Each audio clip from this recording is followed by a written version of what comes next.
We can do this, sir. The 2000 presidential election was still fresh. No, Mr. Vice President, please, sir, listen to me. When Cruz came to Jacksonville to film the movie Recount.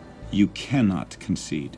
He was an Oscar winner and all-time favorite actor of a local filmmaker we'll call Ryan. Two of my favorite movies are Usual Suspects and American Beauty, both with Kevin Spacey in them, so I've been a huge fan of his. As a low-level production assistant, Ryan hoped he'd at least see the actor on set. Maybe shake his hand once and if I got lucky get a picture, but that's sort of as far as I thought it would go. Reality was, at first, a pleasant surprise. He said, and I was like, oh my God, this guy remembered my name. Like, that's kind of cool. And then an uncertainty. Someone came up behind me and kept me in a headlock and gave me a noogie, and in general, I'm not a fan of just being surprise touched. So initially I was kind of annoyed, but then I realized it was Kevin. I was like, oh, he doesn't know better. He doesn't know, my pet peeves. But the interactions didn't stop. And then his hand slid from my top of my hand to my thumb, and he kind of just stroked my thumb for a minute. In fact, they grew more frequent. He got real close to me, put his arm around, not around my shoulder, kind of around my neck, and pulled me in, well, so close that I felt his 5 o'clock shadow against my cheek. Initially, Ryan blamed himself. I had no idea of his sexual orientation, and maybe I had been giving him the wrong impression. He tried to correct what he thought was a mistake. I felt it was pretty clear by saying,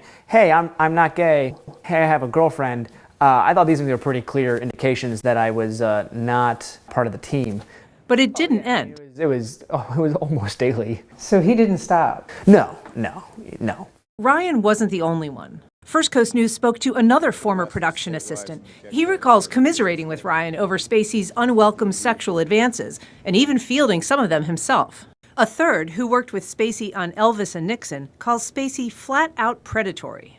And Ryan's then-girlfriend, now his wife, even witnessed it one night at a small party at Spacey's rented beach house in St. Augustine. My girlfriend walked down the stairs and saw him, and he let go of me so fast that it very much looked like a scene from like a high school movie. He snapped away from me in a hurry, like to act like, oh, nothing weird happened. After the party, Ryan says, insult compounded injury. After the party incident, he texted back, yeah, maybe next time you can come by yourself and leave the girl at home.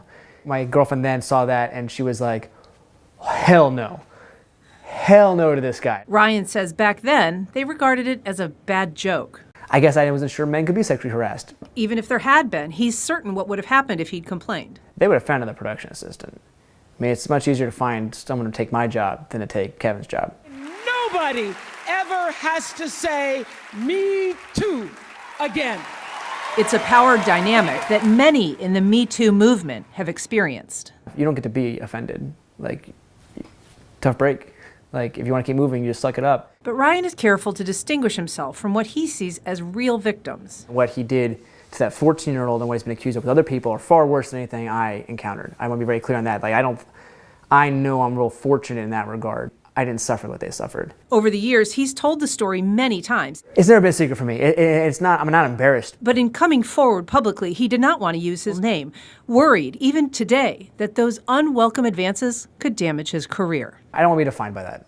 And so that's why I've asked it to be, disguised a bit, because I don't want you to know me as that guy. I'm fine with the Kevin Spacey thing being an anecdote, sort of an add-on to my Wikipedia page. I don't want it to be the first paragraph.